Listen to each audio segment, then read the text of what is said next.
On September 28, 2000, Ariel Sharon, the butcher of Beirut, visited Al-Haram al-Sharif, or the Temple Mount in Al-Quds.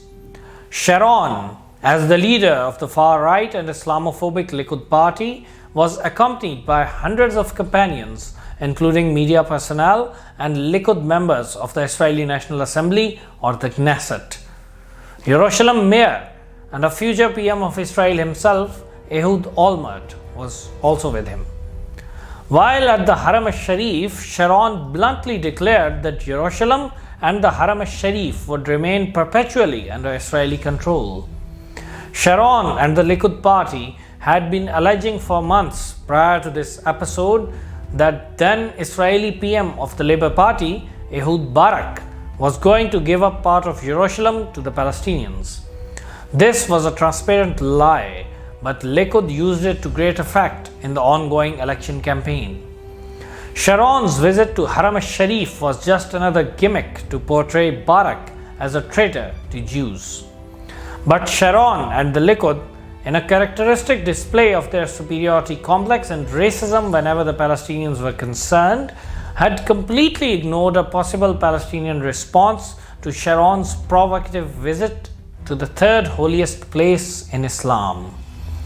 The next day, a Friday, saw the beginning of the Palestinian uprising that became known as the Second Intifada. Like the First Intifada, it was a completely spontaneous outburst. The roots of the Second Intifada lay in the complete failure of the Oslo process, a failure that was sealed at Camp David in July 2000. Sharon's provocation proved the match that lit the furnace. The day after his visit, Palestinian youth started throwing rocks at the Israeli police stationed near the Al-Aqsa Mosque. Israeli police responded with live fire and shot to kill. Demonstrations spread all over the land. In the beginning of October, 13 Arab citizens of Israel were gunned down mercilessly in town of Fahm. By the end of December 2000, 325 Palestinians had been killed and about 10,000 wounded. In contrast to the First Intifada, this time the Palestinian response wasn't completely non-violent. According to official Israeli military records, Palestinians used firearms in 27% of their demonstrations. Resultantly, 36 Israelis had also been killed by the end of the year and 362 wounded. In addition to indiscriminate firing with lethal weapons, the Israelis also employed targeted assassinations as a part of their strategy. The violence only worsened when Ariel Sharon became the Israeli PM in March 2001. Charles Smith mentions that Sharon ordered the West Bank to be cut into 64 isolated sectors and Gaza into 4, using trenches, earthen ramparts, and concrete barriers, with an estimated 450 checkpoints, barriers, and roadblocks established by the end of 2002. An estimated 680 such obstacles were in place by November 2004. He also reported that under Sharon, the degree of Israeli viciousness multiplied significantly. A climate of impunity developed within the Israeli forces as they killed and maimed hundreds of Palestinians without any fear of facing justice for their crimes. Arafat and the so-called Palestinian Authority now felt the true extent of their powerlessness. Arafat himself was imprisoned in his headquarters in Ramallah, where he remained confined until the last few days of his life, when he was allowed by Israel to fly out to France for treatment. Rashid Khalidi has fairly criticized the PLO for completely relocating to occupied Palestine and thus practically handing itself over to the Israelis. In his book, The 100 Years' War on Palestine, he wrote, "The PLO carried out its wholesale relocation as if liberation had already occurred, instead of keeping part, if not most, of the PLO operators outside Palestine until the outcome of the Oslo Accords was clear. Only the political department, its foreign ministry, and a few other offices remained in Tunis or in other countries." Arafat died on 11 November 2004. 8 months prior to his death, Israel had managed to assassinate the wheelchair-bound leader of Hamas, Sheikh Ahmad Yassin, as well. But these decapitation tactics failed to stem the Palestinian fury, especially in Gaza, where hundreds of thousands of zealous Palestinians were bent on resisting Israel no matter what. A very small area comprising merely 365 square kilometers, the densely populated Gaza Strip became somewhat of a death trap for Israeli troops, and the few inhabitants of Israeli settlements lived in perpetual insecurity there. Finally, even Sharon had to take a step back and announce to evacuate the Gaza Strip in August 2005. The liberation of Gaza was mainly allowed by Israel to shorten their front of war and isolate the most potent and densely concentrated section of the Palestinian populace from the bulk living in the West Bank. The Israeli evacuation of Gaza culminated in the petering out of the Second Intifada soon after. 6,600 Palestinians and 1,100 Israelis lost their lives during this upheaval. It also brought the decisive dominance of Islamists in Palestinian politics. The secular Fatah had been losing ground to the Islamist Hamas since the First Intifada, but Arafat's death and the evidently superior performance of Hamas in resisting Israel endeared it to the Palestinians. Rashid Khalidi wrote about the rise of Hamas. Founded at the outset of the First Intifada in December 1987, Hamas had grown quickly, capitalizing on the currents of popular discontent with the PLO that had emerged for a variety of reasons. During the Intifada, Hamas had insisted on maintaining a separate identity, refusing to join the Unified National Command. It promoted itself as a more militant Islamist alternative to the PLO, denouncing the abandonment of armed struggle and turned to diplomacy that was adopted in the PNC's 1988 Declaration of Independence. Only the use of force could lead to the liberation of Palestine, Hamas argued, reasserting the claim to the entirety of Palestine, not just the areas occupied by Israel in 1967. He further mentions, the rise of Hamas was part of a regional trend that represented a response to what many perceived as the bankruptcy of the secular nationalist ideologies that had dominated politics in the Middle East for most of the 20th century. Hamas's ascendancy in Palestine was elucidated quite clearly in the first and only elections held by the Palestinian Authority in January 2006. Hamas faced heavy odds in this election. The USA contributed $2 million to the now acceptable Fatah for the election because Arafat was now dead and the pliant and mediocre Mahmoud Abbas was in charge.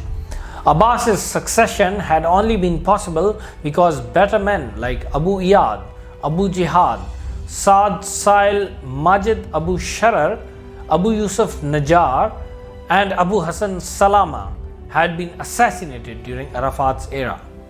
Despite the full backing of the US-led international establishment, Hamas won the elections decisively and managed to get 74 seats to Fatah's 45 in a 132-member assembly. Interestingly, even the Palestinian Christians mostly voted for the Islamist Hamas because of Fatah's unpopularity due to a reputation of corruption as opposed to Hamas's credibility and commitment to the liberation struggle. After the elections, the USA and Israel tried to stifle the flicker of democracy in Palestine and started using all dirty tricks in their bag to steal the mandate given to Hamas by the Palestinian people. According to Charles Smith, when Hamas won, the United States condemned the results and blocked Palestinian access to financial resources, hoping to engineer Hamas's downfall because of popular discontent. Israel withheld tax revenues it owed the PA and closed all gates to Gaza. Hamas and Fatah also tried to form a unity government after the elections, but Israel and USA put immense pressure on Fatah to prevent it. US support enabled many traitors to the Palestinian cause in Fatah's ranks to ignite a civil war in Gaza against Hamas. But again, Hamas surprised the USA, Israel, and their stooges. Rashid Khalidi writes, the pressure exerted by Western and Arab funders on Fatah to shun Hamas proved too great for the old Fatah hands in the Palestinian Authority, who did not want to give up their power or the considerable material benefits they enjoyed in the gilded bubble of Ramallah. They preferred a ruinous split in the Palestinian polity to holding out against a much stronger foe and risking their privileges. What was surprising, however, was the botched attempt of the US-trained Fatah-controlled security forces in the Gaza Strip under their commander Mohammed Dahlan to unseat Hamas by force. In 2007, Hamas carried out a counter-coup, quickly overwhelming Dahlan's forces in the ensuing bitter fighting. The great gulf between the two sides, going back to the Fatah-dominated repression of Hamas in the mid-1990s, was now widened further by the blood that was shed copiously on both sides in the Gaza Strip. Hamas proceeded to set up its own Palestinian Authority in Gaza, while the jurisdiction of the Ramallah-based PA, such as it was, shrunk, extending to less than 20% of the West Bank, the area in which the Israeli military allowed it to operate. Absurdly, the Palestinians under occupation now had not one largely powerless authority, but two. Hamas's victory over the US and Israeli proxies left no choice for them but to come out in the open against Hamas. Israel, with full US backing, transformed Gaza into the largest open-air prison/ghetto of the world in 2007 through enforcing a blockade. The tragedy of Warsaw Ghetto was and is being ironically reenacted by Zionists who never tire of trying to use the Holocaust for political advantage. Not content with merely a blockade, Israel launched savage attacks on Gaza in 2008, 2012, 2014 and 2021. Around 6,000 Palestinians were killed as compared to 250 Israelis in these so-called wars, a ratio of 1 to 24 that is used by the Western media and governments to justify Israel as the victim of Palestinian aggression. In reality, these wars made Gaza a weapon testing lab for Israel, who treated its inhabitants as lab rats and guinea pigs. The USA and Israel also ensured that the Palestinians remained divided by keeping Mahmoud Abbas propped up in the West Bank. Abbas and his kleptocratic cohorts cared little for the fact that under their watch, Israeli settlements multiplied in the West Bank with astonishing speed, and today more than 700,000 Zionist settlers plague the West Bank and East Jerusalem with their occupation of Palestinian land. These settlers also represent Zionism at its most vicious, and they lose no opportunity to humiliate, kill, or maim the Palestinians with impunity. On the 7th of October 2023, Israel received its largest surprise since the 6th of October 1973, when Egypt and Syrian forces launched the Yom Kippur War. Hamas and its ally Palestinian Islamic Jihad forces launched a massive attack on Israel. Israeli forces hadn't imagined Hamas of orchestrating such a massive offensive in their wildest dreams. 1,200 Israelis, most of whom were soldiers and reservists, were killed, even though a significant number of civilians also perished. Israeli propaganda tried to inflate the numbers of civilian casualties by counting the reservists among the civilians to fool the global opinion. More than 200 Israelis were also captured and taken back to the Gaza Strip as hostages by Hamas's military wing, the Izzuddin al-Qassam brigades. The motives of Hamas's attack were varied. According to some observers, it was designed to thwart the impending recognition of Israel by Saudi Arabia. But, in my opinion, the most important motive for this attack was to reignite the Palestinian spirit of resistance and show the Israelis that the Palestinians were still capable of giving them a bloody nose. The Israeli response to Hamas's attack was predictably disproportionate and exceedingly brutal. Till the 6th of April 2024, Israeli indiscriminate bombing had killed more than 33,000 Palestinians and injured more than twice this number. The vast majority of Palestinian casualties comprised of women and children. The damage to infrastructure had been even more staggering. 25 out of 35 hospitals, 396 educational institutions, 267 mosques and churches, and more than 360,000 homes have been destroyed. Despite using all the weapons at their disposal with extreme disregard for human life, Israel has been yet unable to defeat or destroy Hamas. In all probability, like in the Lebanon war, Israel will ultimately fail again in its endeavor to crush the Palestinian resistance, but it has and will inflict massive pain on the Palestinians. Around 50,000 had perished in Israel's barbarous invasion of Lebanon in the 1980s. Israel is poised to break its own brutal record in Gaza this time.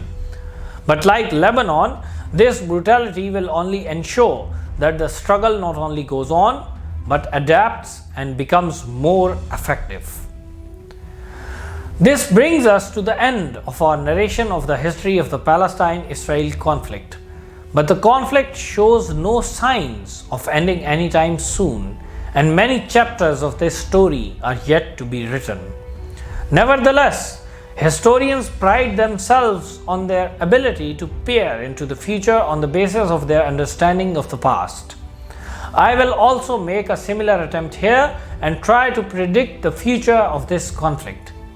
In order to predict the ending of the Palestine saga, we must understand the two principal players in this match. The one defining characteristic of the Israeli nation is their sense of victimhood. It's an inseparable part of their identity. No nation in human history has managed to weaponize its victimhood and lacrimosity like the Israelis. They have the ability to feel like the victims while in the process of slaughtering unarmed women and children.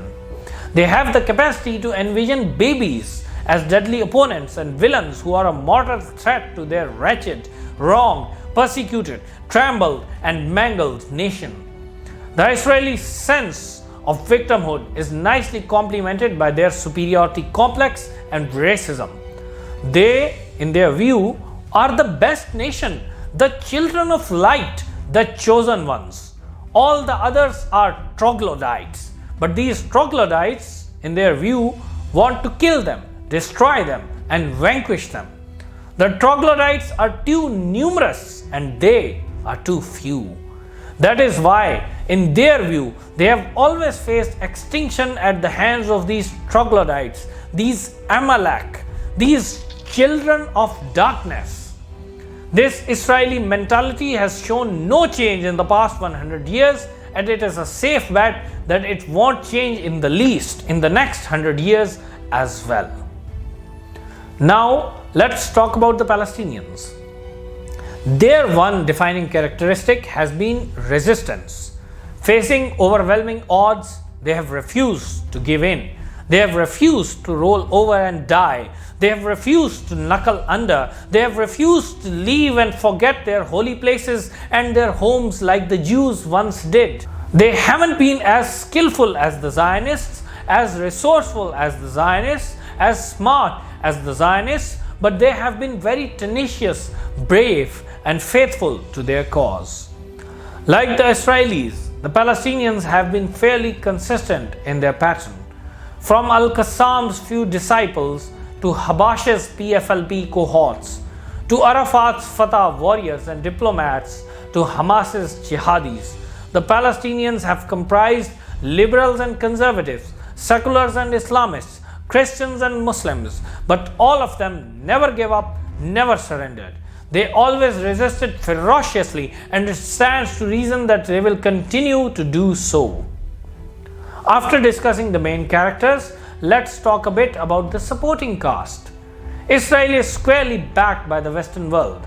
The Western world is led by the USA now, and given the grip of Zionists on that country's finance, media, and intelligentsia, it is clear that as long as the USA remains a superpower, it will do all in its power to protect Israel. But the rest of the world, from China to Brazil and even some sections of Europe, isn't much invested in the Zionist project.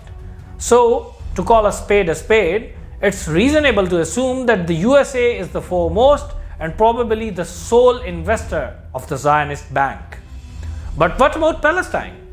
Does Palestine have any backers or investors?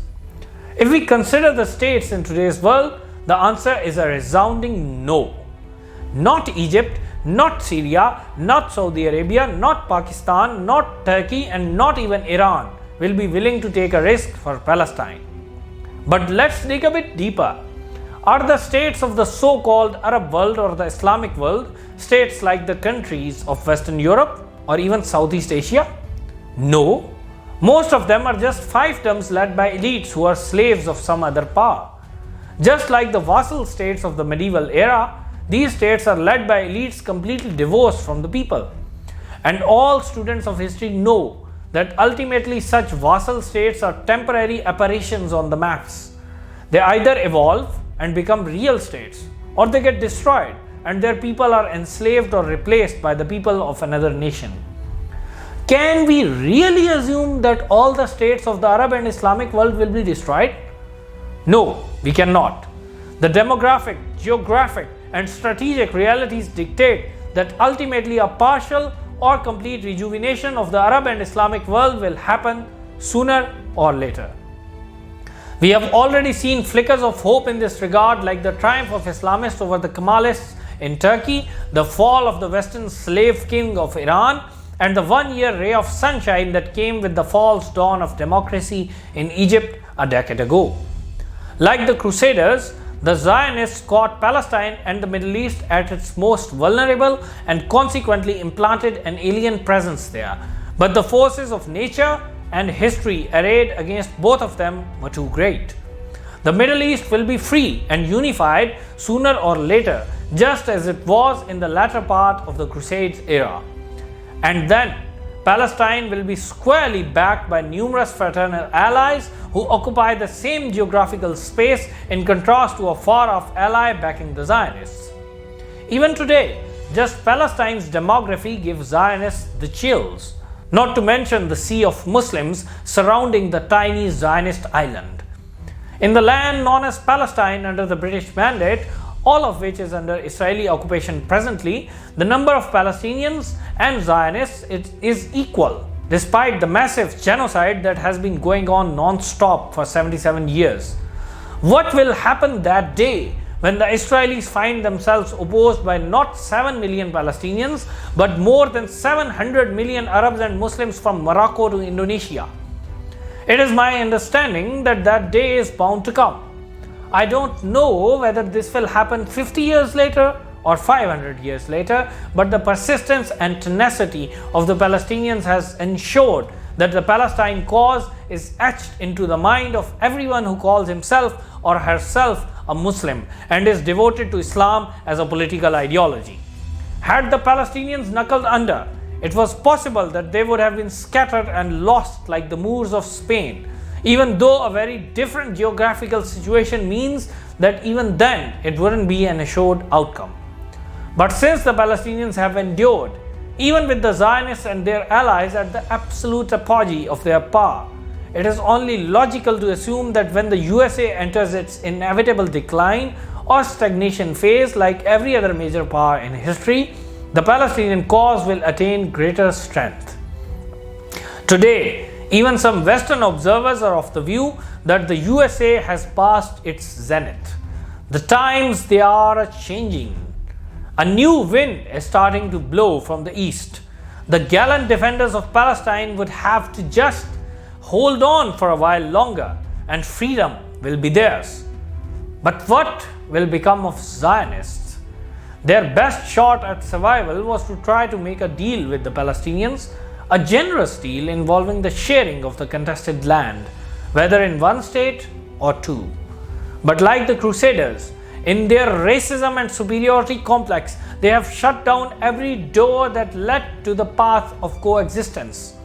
They have dictated the rules of the game due to their strong position at the beginning, but foolishly, they have turned it into a zero-sum game. Neither can live while the other survives. The Zionists have murdered, raped, and pillaged their way into a blind tunnel. There is no way out. History is a very merciless but just judge. Those familiar with history are well aware of what the judgment will turn out to be. Many Israelis know it as well.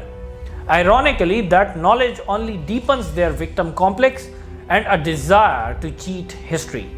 But those who attempt to cheat history only end up cheating themselves. And those attempts always end in tragedy and tears. Alas.